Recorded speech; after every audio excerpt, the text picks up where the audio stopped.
We're getting ready to Oko, Urshifus, Dragapults, Shadow Riders, and Mew VMAXs with a 2-prizer as well. Let's go.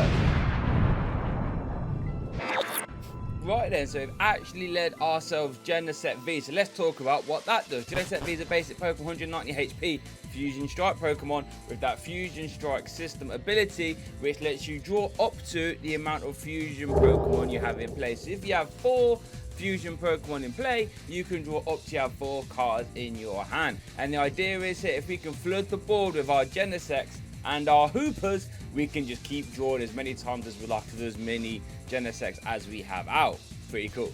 Right, now we're happy because our opponent has flipped over a Shadow Rider. This is actually one of the matchups we are hoping to target as Hoopa players. You know, stuff like Shadow Rider, Mew VMAX, both the Urshifus, they're all weak to Psychic or Dark, and Dragapult as well. So these are all matchups that take up a lot of the meta, and we can just slap them for weakness on the 2-prizer. And then Hoopa V is our attacker, Fusion Strike Pokemon 220 HP basic with that 2-faced ability. What that means is essentially a Dark type and a Psychic type at the same time. And that's really good because that means we can hit for some key weaknesses. And our attack is just good enough to where we are taking some Okos with Shadow Impact for 2 Dark, 1 Colorless.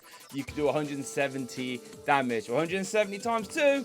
We're taking KOs, baby, and that's what it's all about. And against everything else, combined with some Power Tablets, we can hopefully try and take an Oko on them at some point in the game and just have some consistent 2-shots.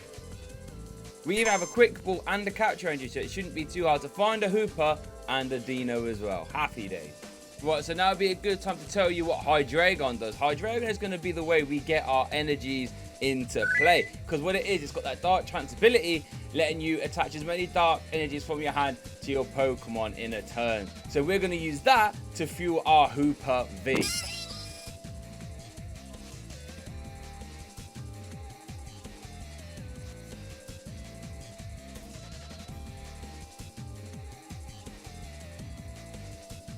So that Marnie really wasn't the greatest. There's a few things we were looking to try and find there.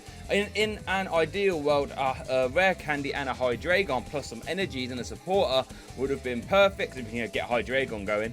But also a Peony. We actually play Peony here in a 4 count, which is a real cool supporter that you can really utilize well when you're playing Genesect Engine. And what Peony does is it makes you discard your hand when you can search your deck for 2 trainers. So in a lot of scenarios, that's just going to be finding us Evolution Incense and then Rare Candy, and then after that we can abuse our Genesects to draw so we have loads of cards in our hand. Pretty cool.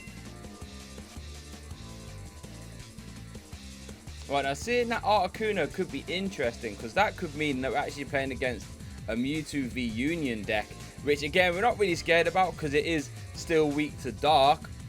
And it gives up 3 prizes, but that could be a little bit scary because, you know, it can do 16 damage counter spread. It can hit for 300, but in all honesty, it's still weak to Dark, so we're not really that fussed.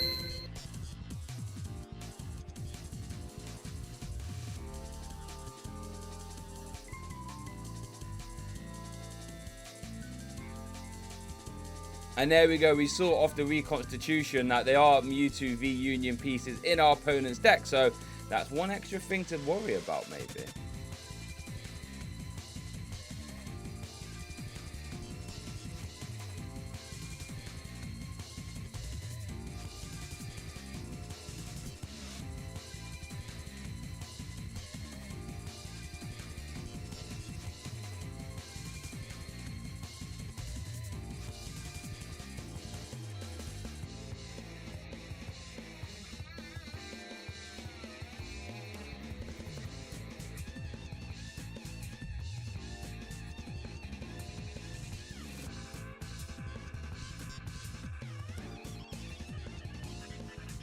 So that Marnie really wasn't the greatest, but luckily we have now got the Peony, so we should be guaranteed a Hydreigon with some energies next turn. Luckily for us, Shadow Rider isn't really a deck that applies mega offensive tempo unless they start finding their Articuno, so we should be okay for a few turns.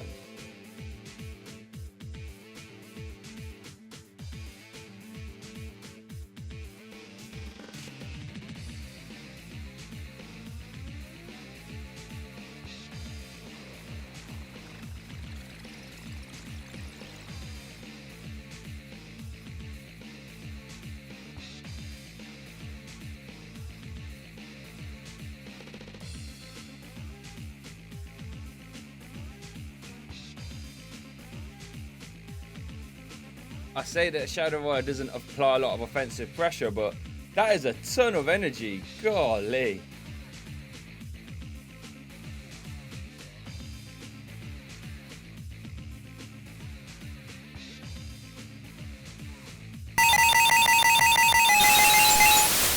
And that's why I don't play Shadow Rider anymore. 160 damage for all that energy.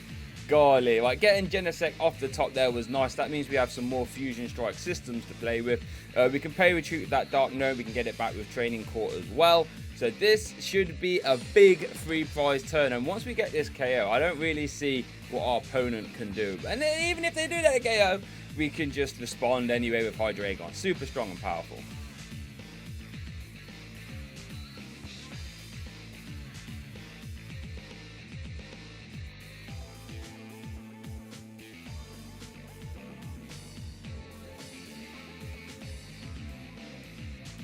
Right, so now you're going to start to see the absolute bonkers draw power that is Genesect V. So here we go, we can get our energies into play with that Dark Squall ability. So now we just need one more to attack. But we have 3 Fusion Strike systems, all drawing us till we have 4 cards in hand. There's the energy, we've got a Power Tablet for the Bants. We even get some Capes of Toughness as well, things you love to see. And then we can even start drawing some extra cards, you know, off these other Genesects. I'm telling you, the Genesect engine, I know it cost a few packs, but man, it is strong. Here we go, here's another 4 cards. So that means we've seen 8 cards now without playing a supporter. Woo!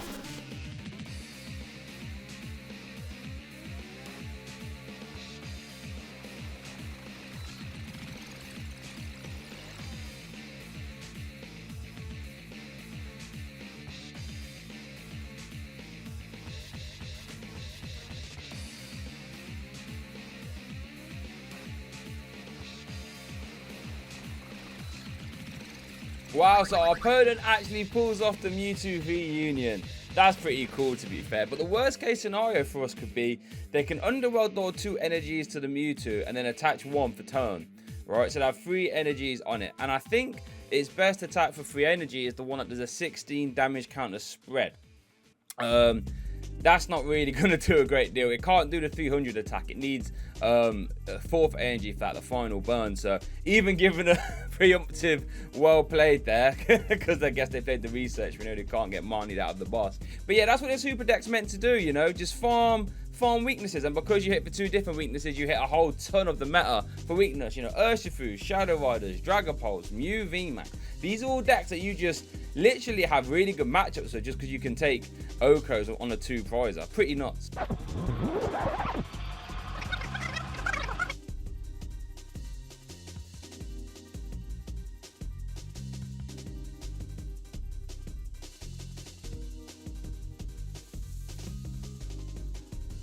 Okay, so we see how a Hoopa V does when it's slamming for weakness.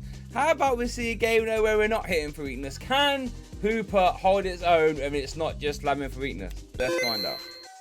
Right, here we've got a pretty good start in hand. You know, we've got some Quick Balls, we've got Rare Candy, we've got Evolution Incense, we've got an Energy. These are all things you love to see. I love it when you have multiple Quick Balls in your opening hand. It just makes everything so much easier.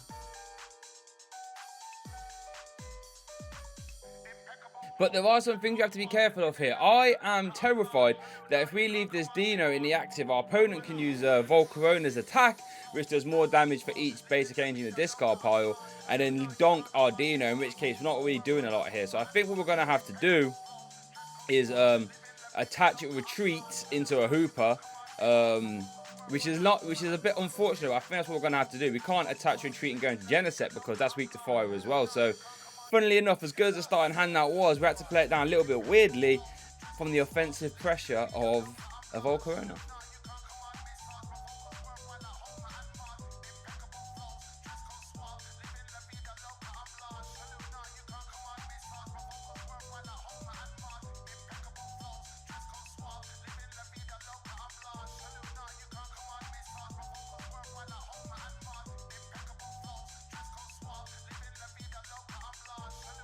Well, we haven't seen Centiskorch VMAX in a while. It's a card that we saw be really strong back when Welder existed, but now we haven't really seen it as much. But it packs a punch, you know.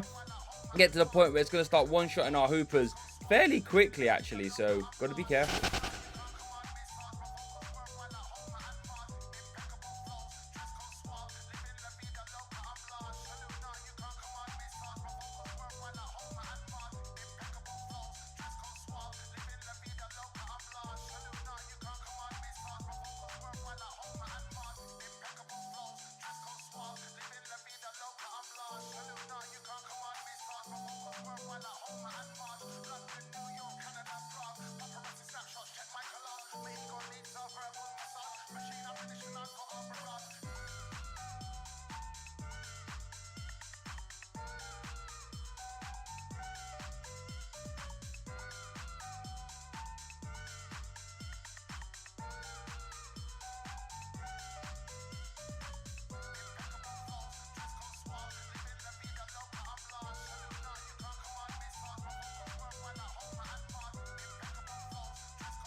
this is a really unfortunate position because we haven't got anything good. And we're going to have to waste these power tablets just to see an extra card, right? And the card was awful. But we really needed those power tablets because if we played 2 power tablets in the turn, we actually can one-shot that Volcarona V. So really unfortunate, the really unfortunate way that's played out. But I guess that's how it goes. And that's one thing that I think can keep Hoopa competitive against 2-prize decks, such as something like a Suicune, is that, you know, they can one-shot us as well, that's fine, but we do also have the option to one-shot them, provided we can hit our power tablet. So, you know, we can take good matchups against the VMAX that we hit for weakness, and at least have some win conditions against 2-prize decks as well.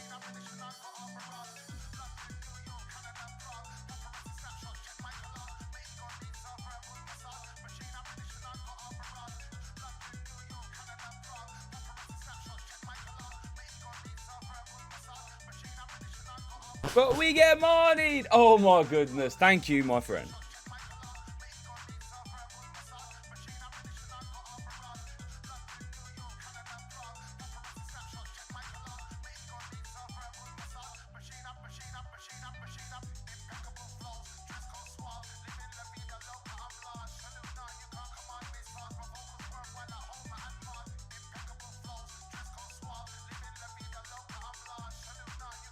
Right, so there we go. We get Marnie into Genesect, Peony, and an Energy. These are all things you love to see. Now we're going to see the Peony again, coming out, grabbing ourselves a Rare Candy and an Evolution Incense, and then we can use our Genesect just to draw up, and hopefully we just draw into one more Energy, and then we can go off to the races.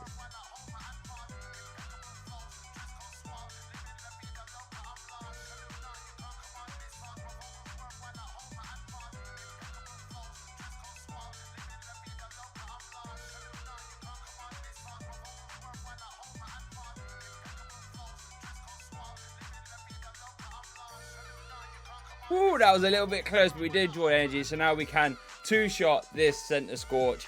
Things you like to see.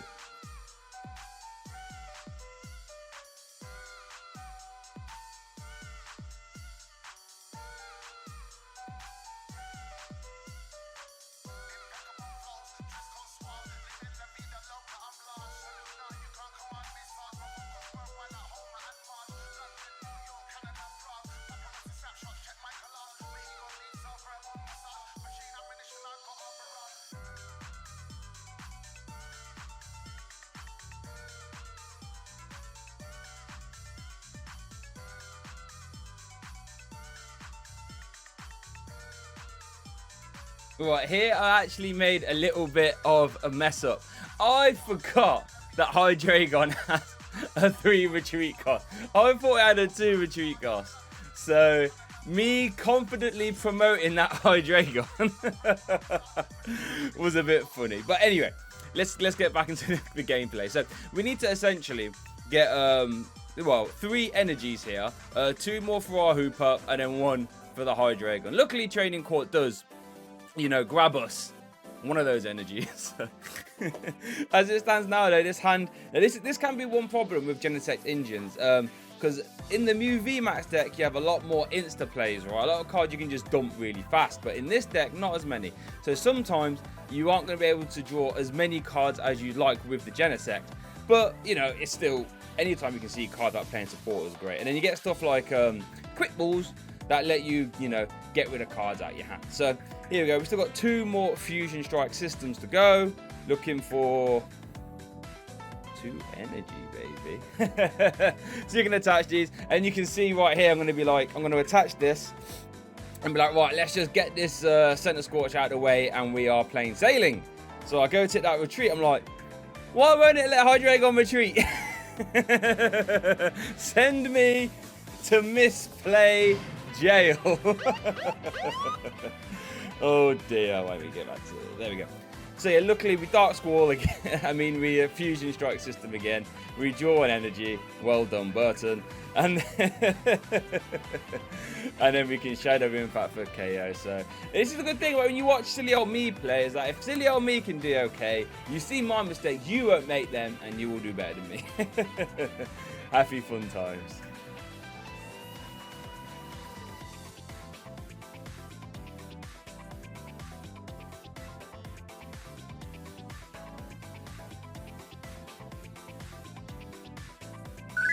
Now, Volcanion V is actually kind of interesting. I think it does 100 plus 150 if it's got 10 damage counters on. So we've got to be careful because we can't one-shot that now we haven't got our Power Tablet. So if our opponent just jams that in the active, we could be in a spot above her. We do get Marnie though, which is, you know, pros and cons. Our hand wasn't that great, but we did have an Air Balloon for pivot, which would have been quite nice.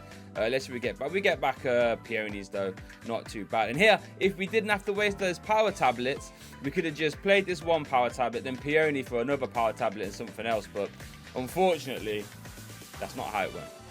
And now we've actually got an interesting decision. Because we had to fill our bench to see cards with our Genesect, we haven't got space for a Hoopa. So here I'm thinking, right, we need to start preparing these energies because we only play like 9 Dark, right? So I'm going to start Dark Squall into the Hydreigon and hope that we can actually finish off the game with that, because 170 is a fine number. You know, we can finish off this Bowl Corona with the Pitch Black Fangs if we need to. And then we could also boss KO the Oranguru as well. So that's my prize map in there. Take out this Volcarona and then take out the Oranguru with Pitch Black Fangs, I think the attack's called. Here I do a Peony. I literally had no clue what to take. So I think I end up taking something like double boss, which I think is always wrong because then you get punished by Marnie and you've got no chance of drawing them back. Maybe in hindsight, like one boss, one Air Balloon could have been nice. But yeah, that's true. We do get to actually see some cards with Fusion Strike system. Shame we can't play any of those though. But yeah, so definitely shouldn't take 3 bosses there. But I know the clock counting down, I had no idea. I think an Air Balloon would have been better.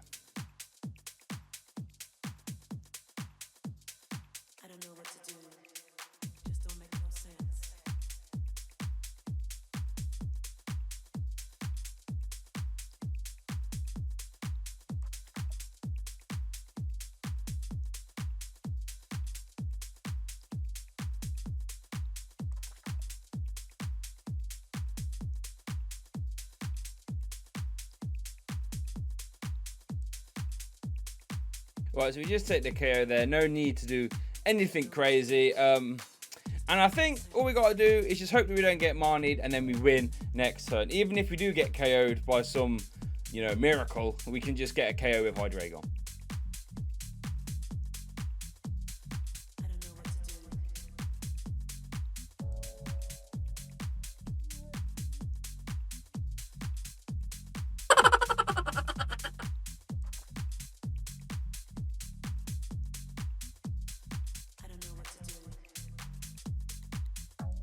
So there we go, we got the boss KO on the Oranguru there for game. Overall thoughts on Hoopa Hydreigon? I actually think it's a pretty cool deck. Being able to just slam so many different top archetypes for weakness is insane. And anytime you match into like a Mew V Max or, you know, an Urshifu, you are just sitting there thinking, I have the advantage here. The downside is though, against other stuff like, you know, Suicunes and Matenzations, you really are on the back foot a lot. So it depends if you really want polarizing matchups. If you want to just be able to just sit down sometimes and think, it's going to be really hard for me to lose this game, but then another matchup's going to be really hard for me to win this game, then, you know, then maybe this is a deck for you. I've even sometimes thought a few Power Tablets even worth it. Maybe you can make them into consistency slots like Pokegears and just, you know, fully accept that you're never really going to beat Zacians and Suicunes. But for now though, I thought I'd leave them in there just so you can see if you do match into those 2 prize decks, you do have a way out. But thanks for watching. If you have more Fusion Strike stuff, check out this playlist. If you have some comedic skits, check out this playlist. But thanks for watching. I'll see you next time.